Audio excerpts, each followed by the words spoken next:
ఆయన అనుకున్న ఆ పరిపూర్ణతలోనికి మనల్ని తీసుకొని రావడానికి దేవుడు మూడింటిని దృష్టిలో పెట్టుకొని పని చేస్తున్నాడు. ఒకటి,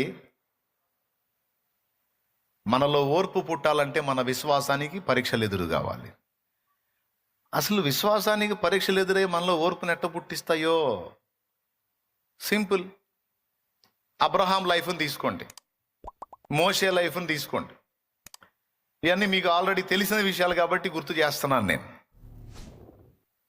అబ్రహాము దాదాపు 75 సంవత్సరాల ప్రాయములో ఉన్నప్పుడు దేవుడు అబ్రహాముకి ప్రామిస్ చేశాడు, విశ్వాసం ఉంచు, నేను నీకు కుమారుణ్ణి ఇస్తాను, ఒక కుమారుణ్ణి కాదు, నీకు విస్తారమైన సంతానాన్ని ఇస్తాను, నీ సంతానము వలన భూలోకములోని సమస్త వంశములు ఆశీర్వదించబడతాయని దేవుడు మాట్లాడాడు. బాగుంది. ఎంత వయసులో మాట్లాడాడయా? 75 ఏళ్ల ప్రాయం. ఆయన భార్య శారాకి 65, ఆయనకి 75. ఇలా మాట్లాడిన దేవుడు మరుసటి సంవత్సరమో, ఆ మరుసటి సంవత్సరమో, ఆ 3వ సంవత్సరమో, ఆ 4వ సంవత్సరమో ఇవ్వలా. సంతానాన్ని ఇచ్చేటప్పటికి 25 సంవత్సరాల కాలం పట్టింది. ఎన్ని సంవత్సరాల కాలం పట్టింది అంటే, ఇప్పుడు అబ్రహాం విశ్వాసం ఎంత పరీక్షకు గురైంది, ఎన్ని సంవత్సరాలు పరీక్షకు గురైందంటే 25 ఏళ్ళు.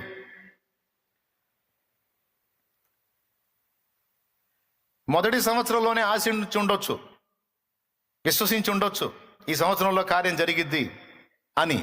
జరగల. ఇప్పుడు అబ్రహాంకి ఏం అవసరమైంది? ఆ విశ్వాసం కొనసాగాలంటే ఏం కావాలి? ఈ సంవత్సరం ఇస్తాడు అనుకున్నాను అన్నయ్య దేవుడు. కొంతమంది నా దగ్గరకు వచ్చి ఈ దెబ్బతో పని అయిపోయింది అనుకున్నాను అన్నయ్య, ఈసారి కార్యం జరిగిద్ది అనుకున్నానయ్యా, ఎందుకో మరి జరగలేదన్నయ్య, వెనకెళ్ళింది అన్నయ్య అని బాధపడతా ఉంటారు. ఈరోజు కార్యం జరిగిద్ది అనుకున్నా, ఎందుకో జరగలేదు. ఈరోజు అయిపోయింది, ఈ నెలలో కార్యం అయిపోయింది అనుకున్నా, కానీ వాయిదా పడింది, అయ్యో అని చెప్పి బాధపడతా ఉంటారు. సరే, ఎవరెవరు దేని గురించి ఆశించి బ్రేక్ అయిపోయి వాయిదాలు పడి బాధపడతా ఉన్నారో నాకైతే తెలియదు. అబ్రహాం సంగతి చెబుతున్నాను, ఇది నీకు ఆపాదించుకో నువ్వు కూడా. ఈ సంవత్సరం బిడ్డని ఇస్తాడు అంటే ఇవ్వాలా, ఓర్పుతో ఎదురు చూడాల్సి వచ్చింది. నెక్స్ట్ ఇయర్ ఈసారి ఖచ్చితంగా ఇస్తాడు, ఎందుకంటే దేవుడే నాతో మాట్లాడాడు. ఆ నెక్స్ట్ ఇయర్ కూడా ఇలా. మళ్ళీ ఇప్పుడు ఏం కావాల్సి వచ్చింది? మళ్ళా విశ్వాసాన్ని కొనసాగించాలంటే ఇప్పుడు ఓర్పు కావాల్సి వచ్చింది అబ్రహాముకి. ఇప్పుడు విశ్వాసానికి ఎదురయ్యే ఈ పరీక్ష సంవత్సరం సంవత్సరం సంవత్సరం సంవత్సరం అబ్రహాంలో దేన్ని డెవలప్ చేసిందో తెలుసా? పెద్దగా చెప్పాలి. దేవుడు అన్న పనిని జరిగించకుండా ఆలస్యం చేసే కొద్దీ విశ్వాసాన్ని బట్టి అబ్రహాంలో ఏం కలిగిందో తెలుసా? ఓర్పు కలిగింది. చివరికి 25 ఏళ్ల తర్వాత కొడుకును పొందినప్పుడు వెనక్కి చూసుకుంటే 75 ఏళ్లప్పుడు నేను విశ్వసించడం మొదలు పెట్టాను, వీడిని పొందేటప్పటికి 25 ఏళ్ళ. అమ్మో, 25 ఏళ్ళు నేను నిరీక్షించి ఓర్చుకోగలిగానా? ఇంత ఓర్పు నాకెక్కడుంది? కానీ 25 ఏళ్ళు నేను ఎలా ఓర్చుకోగలిగాను? ఈ సంవత్సరం అని ఆ విశ్వాస పరీక్ష అబ్రహాంకు తెలియకుండానే అబ్రహాంలో ఓర్పును డెవలప్ చేసింది. అబ్రహాములో అభివృద్ధి చెందిన ఈ ఓర్పు ఎలాంటి సాహసాలకు పూనుకుందో తెలుసా? హాగరుని, ఇష్మాయేలుని అరణ్యములో, ఎడారిలో వదిలిపెట్టు అంటే ఎంత ఓర్పు కావాలండి? వాళ్ళని వదలాలంటే, వాళ్ళని వదిలి ఉండాలంటే ఎంత ఓర్పు కావాలి? నువ్వు ఉండగలవా? నీ బిడ్డకి, నీ ప్రియమైన బిడ్డకి ఇంత జ్వరం వస్తేనే తట్టుకోలేవు నువ్వు. కళ్ళు తిరిగి పడిపోతే హాస్పిటల్లో స్టాఫ్ మొత్తాన్ని కొడతావు నువ్వు. వాళ్ళు చూడటం కొంచెం ఆలస్యమైతే గందరగోళం చేస్తావు. ఎందుకు? బిడ్డకేమన్నా అయిద్దేమో అని. అలాంటిది ఆ బిడ్డ ఇష్మాయేలుని, హాగర్ని ఇద్దరిని కూడా అలా వదిలిపెట్టి రమ్మని చెబితే అలాగ తీసుకెళ్ళి వదిలిపెట్టి వచ్చాడు. అబ్రహాంలో ఓర్పు డెవలప్ అయిందా లేదా? విశ్వాస పరీక్ష ద్వారా అబ్రహాముకు తెలియకుండానే ఓర్పు పాళ్ళు పెరిగినాయి. ఈరోజు మనం ఎదుర్కొంటున్న ప్రతికూల పరిస్థితుల వలన ఒకప్పుడు మనలో లేని ఓర్పు ఇప్పుడు చాలా డెవలప్ అయింది మనకి. దేవునికి స్తోత్రం కలుగును గాక. అది ఎవరికి వాళ్ళకి అర్థమైద్ది. ఎవరికి వాళ్ళకి అర్థమైంది అన్నా, ఒకప్పుడు నేను ఎట్లేనన్నా, నేను నిజం చెబుతున్నా కదా, ఫుల్ టెంపర్ అన్నా నేను.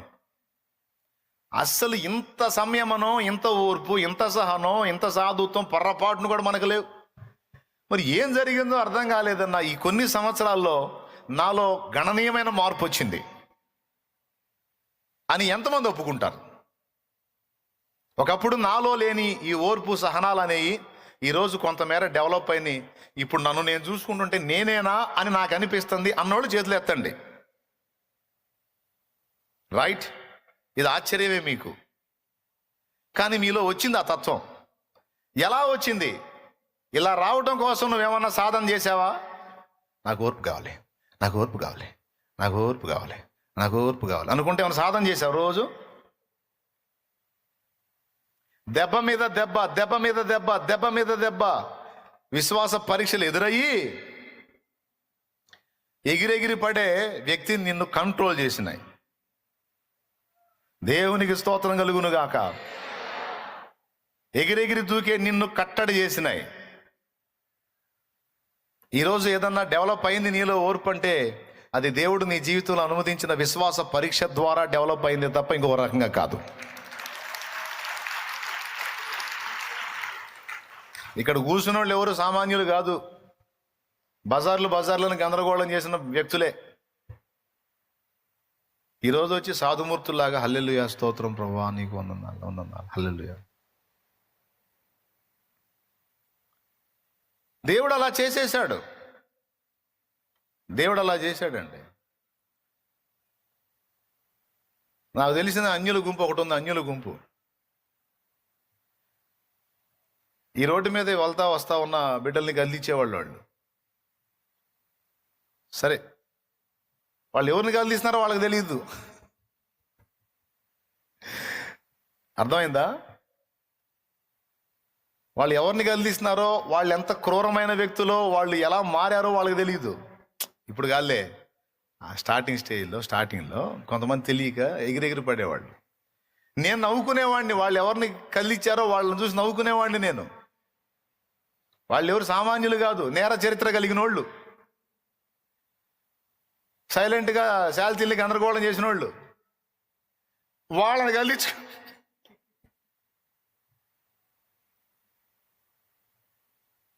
నేనెవరే వాళ్ళలో పాతోడు మేలుకుంటే గందరగోళం అయిపోతారా మీరు అనుకునేవాడు, నవ్వుకునేవాడిని. చర్చికి వచ్చినోడు అలా సాధుమూర్తి అనుకోవద్దు. చర్చికి వచ్చినోడు బైబిల్ తీసుకొని వస్తున్నాడు అంటే వాడికి ఏం మాట్లాడు అనుకోవద్దు. వాడు భయంకరుడై ఉంటాడు. గతంలో వాడు భయంకరుడై ఉంటాడు. యేసు ప్రభు వాడిని అలా మార్చాడు. దేవునికి స్తోత్రం కలుగును గాక. చాలా మందికి యేసు ప్రభు నమ్ముకున్నారు, చర్చికి బైబిల్ తీసుకొని పోతున్నారంటే తేలిగ్గా చూస్తారు. వాళ్ళల్లో పాతోడు పునరుద్ధానం చెందాడంటే ఇటు చేస్తాడు.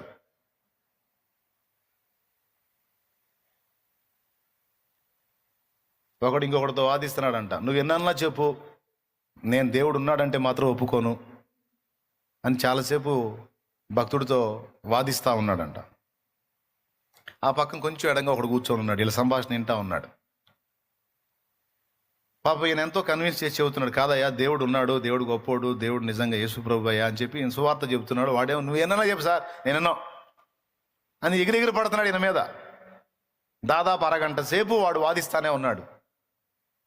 ఈ అరగంట సేపు వాదన విన్న ఆ పక్కోడు లేచి వచ్చి వీడి పక్కన కూర్చొని, ఒరే దౌర్భాగ్యుడా, దేవుడు ఉన్నాడు అంటే నువ్వు నమ్మవేమో దరిద్రుడా, నేను నమ్ముతా.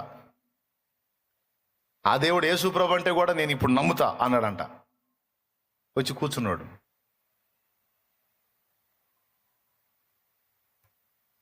పాప ఈయన లేచి వెళ్ళాడు. చెప్పి ఆయన లేచి వెళ్ళాడు. వెళ్ళిన తర్వాత వాడు చెప్తున్నాడు, నేను నమ్ముతారా దరిద్రుడా, ఎందుకు తెలుసా? నీ పక్కన కూర్చొని ఇప్పటిదాకా చెప్పినోడు ఎవరో తెలుసా? భయంకరుడు రా నాయన.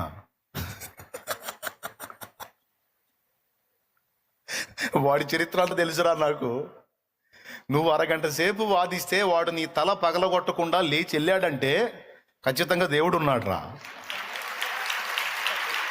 ఆ దేవుడు యేసు ప్రభువేరా, లేకపోతే నీ తల ఇప్పటికీ 31 అయిపోయేది. ఎందుకంటే వాడికి ఎదురు ఎవడన్నా చెబితే వాడిని తలల పగలగొట్టాడు మీకు తెలీదు, నాకు తెలుసు. వాడంతా సైకో. వాడు సైలెంట్గా లేచిపోయాడంటే, ఇంతసేటు నువ్వు వాడి మీదకి ఎగిరెగిరి దూకినా కూడా వాడు నిన్నేమనకుండా పోయాడంటే, వామ్మ యేసు ప్రభు నిజమైన దేవుడు అని నాకు అర్థమైందిరా. అంటే ఈడి గుండెలు జారిపోయాయి. నా పక్కన కూర్చున్నాడు అలాంటి వాడు, మామూలుడు కాదు, వాడి చరిత్రని చెప్తాను కూర్చోనని ఆ పోయినోడు సువార్త ఈడు చెప్పాడు వీడికి నేర చరిత్ర అంతా. ఇంత భయంకరుడు రా వాడు. మరి అట్లాంటి వాడు ఎట్లా మారిపోయాడు? మరి నాకు అదేగా మైండ్ పోయింది. ఎట్లా మారాడంటే మరి అదేగా వాడు చెబుతుంది, అరే యేసు ప్రభు నన్ను ఇట్లా మార్చాడరా అని. అట్టయితే ఆలోచించాల్సిందే అన్నాడు వీడు. ఎలా మారారు ఇంత క్రూరమైన మనుషులు? ఓర్పు ఎలా వచ్చింది వీళ్ళకి? ఎప్పుడైతే విశ్వాసంలోకి ఎంటర్ అయ్యారో, విశ్వాస జీవితంలోకి ఎంటర్ అయ్యారో, ఇక దేవుడు పని చేయటం మొదలు పెట్టాడు వారి మీద. దేవుడు తన కార్యాన్ని నెరవేర్చడం మొదలు పెట్టాడు. విశ్వాసం ఎప్పుడైతే వాళ్ళలో రూపుదిద్దుకుందో, ఆ విశ్వాసాన్ని కొనసాగిస్తూ మధ్య మధ్యలో అగ్ని పరీక్షలు అనుమతిస్తూ, ఈ రెండింటి ద్వారా ఇతనిలో ఓర్పుని డెవలప్ చేస్తూ, ఒకప్పుడు తనలో లేని తత్వాన్ని తనలోకి తీసుకొచ్చి పెట్టింది నజరేయుడగు యేసు.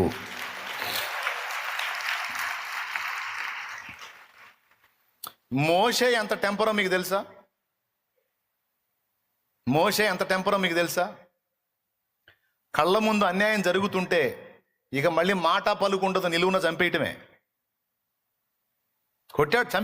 కొట్టి చంపేశాడు. ఇశ్రాయేలీయుడికి అన్యాయం చేస్తున్న ఐగుప్తు సైనికుడిని చూసి కొట్టి చంపి ఇసుకలో బూడిసిపెట్టాడు. అంత టెంపర్ ఆయన. మళ్ళీ దెబ్బ కొట్టి వదిలేయటం కాదు, ఏకంగా చంపేయటమే. అలాంటోడు. ఈ టెంపర్ని మిద్యాన్ తీసుకెళ్ళి 40 సంవత్సరాలు గొర్రెలు కాసేటట్టు చేసి, అంతకుముందు మోషేలో లేని ఆ ఓర్పుని దేవుడు పుట్టించాడండి. పుట్టించాడు. 40 ఏళ్ల ట్రైనింగ్కి ఓర్పు మోషేలో పుట్టింది. 40 ఏళ్ల ట్రైనింగ్ తర్వాత అది ఎన్నాళ్ళు పనిచేసిందో తెలుసా? 40 ఏళ్ళు పనిచేసింది. 40 ఏళ్ళు దాటిన తర్వాత మళ్ళా పాతోడు మేలుకున్నాడు మోషేలో. పాతోడు మేలుకోగానే ఇంకా దేవుడు ఆపేశాడు. ఇంకా నువ్వు చాలు, నువ్వు ఆగు, యెహోషువ వస్తాడు లైన్లోకి అన్నాడు. దేవునికి స్తోత్రం. 40 ఏళ్ల వయసులో మంచి టెంపరు. ఆ టెంపర్ని విర్రగొట్టి విశ్వాస పరీక్షను అనుమతించి 40 ఏళ్ళు నిరీక్షించేటట్టు చేసి 40 ఏళ్లలో ఓర్పును డెవలప్ చేశాడు. ఈ 40 ఏళ్ల ట్రైనింగ్లో పొందిన ఓర్పు 40 ఏళ్ళు ఇశ్రాయేలు నడిపించడానికి ఉపయోగపడింది. 40 ఏళ్ళు అయిపోయేసరికి టెంపర్ మళ్ళా స్టార్ట్ అయింది. ఎప్పుడైతే మళ్ళా టెంపర్ స్టార్ట్ అయింది, ఇంకా ఆగిపోను అని ఆపేశాడు. యెహోషువ లైన్లో పెట్టి యెహోషువ ద్వారా ఇశ్రాయేలును వాగ్దత్త దేశం చేర్చాడు. మనం ఈజీగా చదివిన అర్థమైంది ఈ మ్యాటర్. టోటల్గా దేవుడు విశ్వాస పరీక్ష ద్వారా మనలో ఏం డెవలప్ చేస్తున్నాడు అంటే ఓర్పుని అభివృద్ధి చేస్తున్నాడు.